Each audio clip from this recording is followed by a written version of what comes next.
자, 저도 왔습니다. 국성호 강사입니다. 자, 이번 시간에는 빈출지문 2. 그런데 여기는 대부분 원칙들이라고 돼 있어요. 원칙들. 자, 그럼 한번 빨리 기억력을 상기시켜 보세요. 원칙에 뭐가 있을까? 그렇죠. 가격의 원칙과 감정평가의 원칙. 요 두 가지를 말하는 겁니다. 자, 한번 들어가 보자고요. 자, 일단 가격 원칙이 뭡니까? 그럼 일단 많은데 일단 여기에 떠올라야죠. 가격이 가지고 있는 규칙성, 공통점. 그리고 이걸 이해하는 방법이 변동의 원칙이고 시험에 잘 나온다. 자, 변동의 원칙은 자, 마트에 가면 가격들이 많고 가격이 다 달라요. 그런데 여기서 가만히 살펴보니까 공통점이 있더라는 거예요. 가격에. 그 공통점이 가격은 끊임없이 변화한다. 이걸 변동의 원칙이라고 학자들이 붙였죠. 그러면 시험은 항상 뭐가 잘 나옵니까? 이게 잘 나오는 거죠. 이게 가격이 변한다는 걸 알았으면 어디다가 써먹니? 그래서 기준 시점의 확정. 아주 잘 나오죠. 기준 시점. 자, 가격은 끊임없이 변화한다.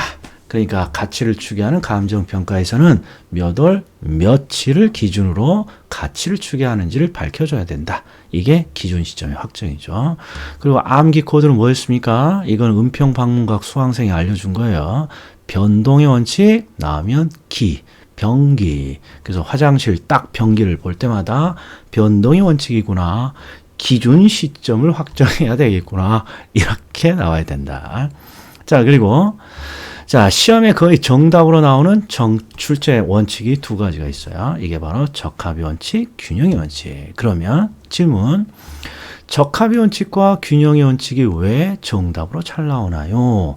얘는 대비되는 개념이죠. 항상 적합은 외부의 환경과 적합해야 되고 균형은 내부죠, 내부. 그래서 이렇게 시작을 하는 거예요. 자, 학자들이 유용성, 부동산의 유용성이 최고인 애들을 분석해 봤어요. 다른 말로 가치가 최고인 애들을 분석해 봤더니 항상 두 가지를 가지고 있다라는 거예요. 그 첫 번째가 외부 환경과 적합하고, 외부 환경에 적합하고, 그 다음에 내부 구성 요소의 균형이 있습니다. 이게 바로 적합 균형의 원칙이죠. 자, 첫 번째. 자, 외부 환경과는 적합하다는 표현을 쓰고 내부 구성 요소는 균형이라는 표현을 쓰니까 짝대기가 외부 환경과 균형이 있어야 됩니다. 그러면 틀린 거예요. 내부 구성 요소와 구성 요소에 적합해야 됩니다. 그럼 틀린 거다 이런 거죠. 항상 외부 환경과 적합해야 되고 내부 구성 요소에 균형이 있어야 한다. 자, 그럼 보자고요. 자, 부동산의 유용성이 최고가 되기 위해서는 항상 외부 환경과 적합해야 되는데 항상 시험은 활용이 나온다 했어. 활용. 그러면 일단 먼저 딱 대응되는 개념을 여기다 적어 놓자고요. 지역 분석과 대응되는 개념은 개별 분석. 그리고 경제적 감가와 대응되는 개념은 기능적 감가요. 기능적 감가. 자, 그래서 일단 암기 코드는 찌읒이었죠. 적합의 원칙이 나오면 항상 찌읒이야. 찌읒. 그러니까 지역이니 개별 분석이니 그러면 지역 분석이 나와야 되고 기능적 감가니 경제적 감가니 그러면 경제적 감가가 나와야죠. 그럼 분석 한번 해보죠. 자, 보세요.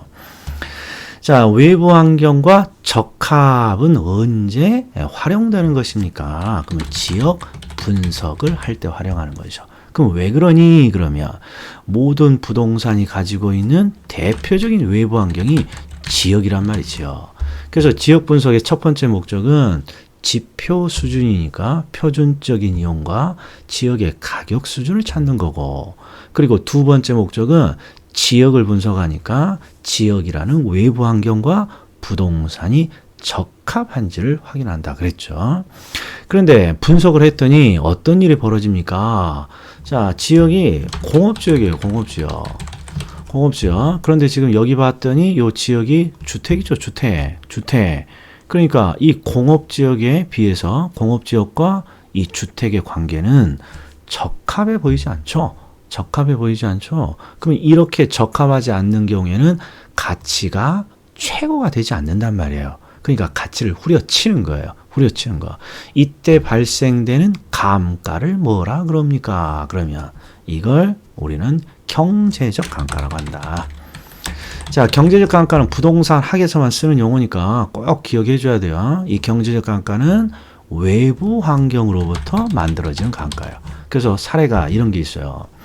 자, 내가 거주하는 주택이 있는데 주택 인근에 쓰레기 하치장이 들어와요. 그러면 외부에 쓰레기 하치장이 들어오면 우리 주택이 폭 나가잖아요, 가격이. 이걸 경제적 감가가 작동을 한다. 이렇게 부르는 거야. 그래서 항상 적합의 원칙이 나오면 지역 분석에서 활용하고 적합의 관계가 없으면 경제적 감가를 부여하더라. 찌읒 이렇게 암기하는 겁니다. 자, 하나를 더 볼까요? 또 여기도 보세요. 개별 분석이 나오면 대응 개념은 지역 분석이고 기능적 감가가 나오면 경제적 감가 이렇게 되는 거죠. 그런데 여기는 균형의 원칙은 끼어. 그러니까 여기도 끼어 개별 분석, 여기도 끼어 기능적 감가. 끼어. 그럼 보자고요. 자, 내부 구성 요소, 이 내부 구성 요소에 균형이 있어야 되는데 우리가 지역 분석과 개별 분석 중에 내부를 들어가서 분석하는 게 뭐예요? 개별 분석이죠. 자, 개별 분석은 그러니까 첫 번째 목적이 개최 가격이니까 최유효 이용과 구체적 가격을 판정하는 게 1차적인 목적이에요. 근데 개별 분석을 하기 위해서 부동산 내부에 들어간 김에 내부 구성 요소에 균형이 있는지 여부까지 살펴본다. 이런 말이에요. 자, 그래서 대상 부동산의 내부의 구성 요소란 건 뭐냐? 그러면 뭐 방의 개수라든지 방의 크기라든지 뭐 냉난방 시설이 잘 갖춰져 있는지 이런 내부 설비, 내부 구조 등을 다 말하는 거야. 그런데 제가 사례로 자주 나오는 게 자, 이 아파트, 이 주택의 내부에 들어갔더니 세상에 화장실이 부족하다. 한 개가 부족합니다. 그러면 이런 것들이 내부 설비에 균형이 없는 거야. 그러면 이렇게 화장실이 하나가 부족하면 그렇죠. 당연히 최고의 가치가 되지는 않을 것 같다. 이런 말이야. 그러니까 가치를 후려치죠. 즉 균형이 없을 때 뭔가 가치를 후려칩니다. 그러면 이걸 우리는 기능적 감가라고 한다. 근데 기능적 감가는 이해가 돼요. 주택에 화장실이 하나가 부족하면 주택의 기능이 떨어지는 거니까 기능적 감가라고 이렇게 말하는 겁니다. 그래서 항상 균형 나오면 개별 분석, 균형 나오면 기능적 감가와 연결되어 있다. 이렇게 봐야 돼요. 자, 여기 한번 볼게요. 자, 28의 기출인데, 자, 복도의 천정 높이를 과대 계량한 전원주택이 냉난방비 문제로 시장에서 뭐가 떨어졌다? 시장에서 선호도가 떨어진다. 이게 결론이에요. 그러면 출제자는 시장에서 떨어진 이유를 찾으라는 거예요. 그런데 누가 봐도 이 천장이 너무 과대하다는 거 아니에요. 이걸 학자들은 내부에 뭐가 없다? 균형이 깨져 있습니다. 이렇게 부른단 말이에요. 그러니까 균형의 원칙으로 지금 시장의 선호도가 떨어져 있는지를 지금 찾아낸 거죠. 균형의 원칙으로.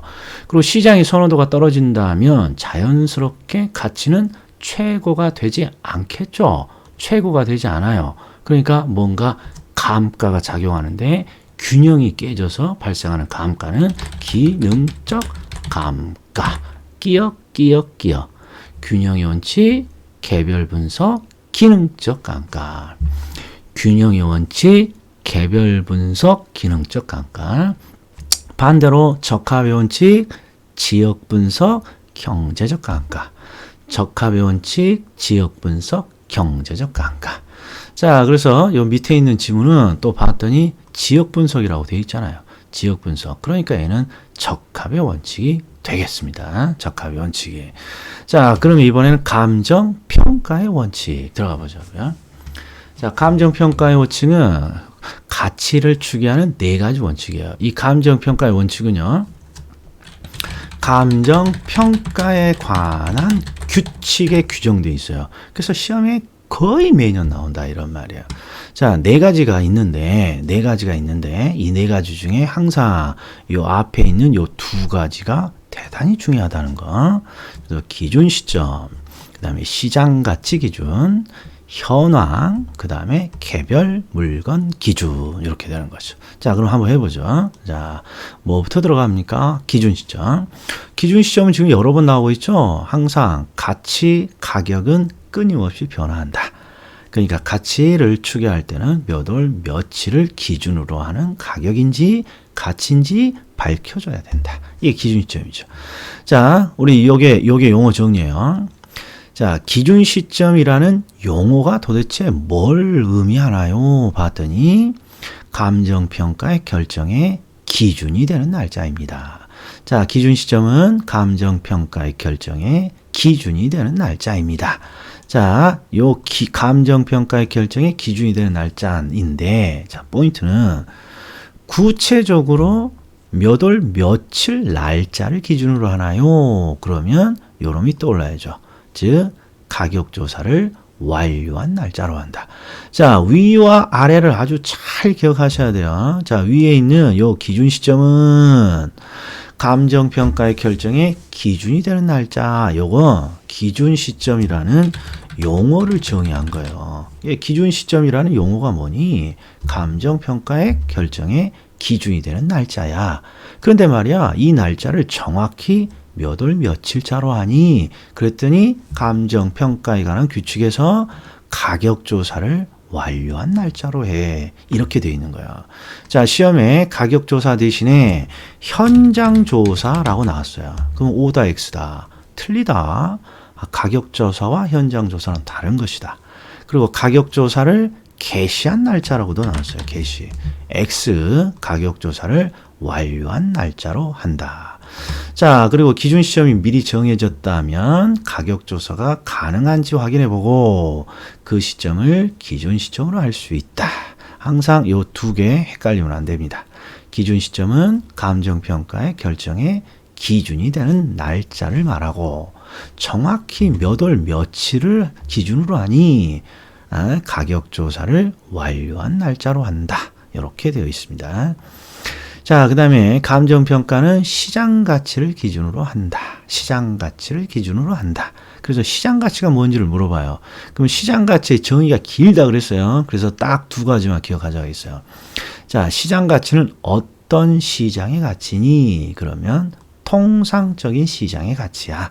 그리고 어떤 가치를 의미하니? 그러면 성립될 가능성이 가장 높다고 인정되는 가액이야. 성립될 가능성이 가장 높은 가액이야. 그러면 함정이 통상적인 시장 대신에 합리적인 시장이라고 잘 나옵니다. 자, 통상적인 시장이지 합리적인 시장이라고 나오면 X. 그 다음에 성립될 가능성이 가장 높다고 돼 있는데 성립될 금액이 가장 높다라고 나오면 이것도 무조건 X죠. 금액이 높은 게 아니라 가능성이 높은 거니까. 근데 가끔씩 이 질문을 줘요. 가능성이 가장 높은 것과 금액이 가장 높은 게 뭐니? 그럼 요 사례란 말이에요. 요 사례. 자, 오피스텔이 10번 거래됐단 말이에요. 10번. 10번 거래됐는데 가장 높은 금액은 요 3억이에요. 3억. 그런데 가능성이 성립될 가능성이 가장 높은 금액은 뭡니까? 10번 중에 8번이 2억 5천으로 거래됐으니까 다음에 거래될 때 가장 성립할 가능성이 가장 높다 그러면 2억 5천이죠. 그러니까 분명히 다르단 말이에요. 가장 높은 금액은 3억이지만 가능성이 가장 높다 그러면 요 빈도 2억 5천이 시장 가치가 되는 거예요. 그러니까 항상 시장 가치가 뭡니까? 그러면 통상적인 시장이고요. 어떤 금액입니까? 가능성이 가장 높은 가액이에요. 성립될 가능성이 가장 높은 금액이에요. 이렇게 되는 거죠. 자, 현황 평가는 있는 그대로를 반영한다는 건데 주의해야 할 게 있어요. 현황은 현재의 상황을 있는 그대로 반영한다는 거예요. 근데 요 놈이 문제야. 자, 현황을 직역하면 현재 상황인데 감정평가는 항상 현재를 기준으로 가치를 추계하지 않아요. 반드시 기준 시점이라는 걸 확정하고 기준 시점에서 가치를 추계한단 말이에요. 그러니까 항상 해석은 현황이란 기준 시점에 있는 그대로를 반영합니다. 근데 기준 시점에 있는 그대로를 반영한다는 게 뭐니? 그러면 기준 시점에 이용 상황을 있는 그대로 반영하고 기준 시점에 공법상 제한을 있는 그대로 반영합니다. 공법상 제한을 있는 그대로 반영하니까 항상 받는 상태를 기준으로 한다라고 나와 있는 것이죠. 자, 그 다음에 감정평가와 법인이 여러 가지 물건을 의뢰받았어요. 그럼 당연히 물건마다 개별로 뭔가 해야겠죠. 이게 개별 물건 기준이에요. 자, 그러니까 정리를 해보면 기준 시점 기준은 일단 기준 시점의 용어가 뭐예요? 감정평가의 결정의 기준이 되는 날짜를 기준 시점이라고 해요. 근데 정확히 어떤 날짜예요? 가격 조사를 완료한 날짜로 합니다. 가격 조사를 완료한 날짜. 자, 시장 가치라는 건 어떤 시장인가요? 통상적인 시장. 어떤 가치를 말하나요? 성립될 가능성이 가장 높은 가액. 자, 현황 평가는 자, 있는 그대로를 반영하는데 항상 기준 시점을 설정하니까 기준 시점에 있는 그대로를 반영하는 거야. 기준 시점의 이용 상황, 기준 시점의 공법상 제한을 있는 그대로 반영하더라. 여기서 하나만 더. 자, 개별로 물건을 평가하는 게 원칙인데 이 개별 물건에 예외가 세 가지가 있어요. 일괄, 구분, 부분. 그런데 이 부분 평가는 거의 정답으로 안 나와요. 항상 요 두 놈이 대입이 되는 개념이에요.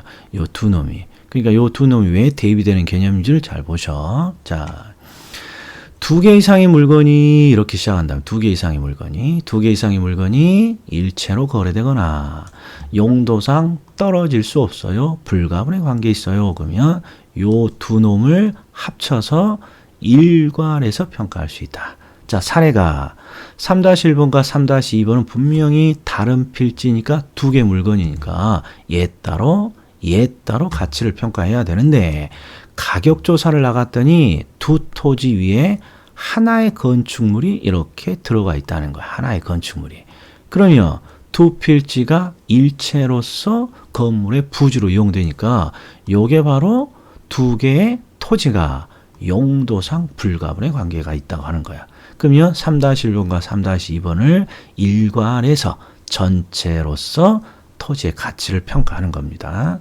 자, 그 다음에 하나의 물건이라도 얘는 하나로 시작해. 하나의 물건이라도 가치를 달리하는 부분은 따로 이를 구분하여 평가할 수 있다. 자, 예를 들어서 도로변에 길쭉한 이런 토지다 보니까 요 앞부분은 상업지가 되고 상업지역이어서 상업지가 되고 요 뒷부분은 주거지역으로 주거지가 된다 이런 말이야. 그러면 하나의 토지지만 용도가 다르죠. 용도가 또는 용도지역이 달라요. 그러면 상업지 따로 주거지 따로 그렇죠. 평가 가치를 추계할 수 있다는 거야. 그러니까 이게 왜 대입이 되는 개념이 잘 보세요.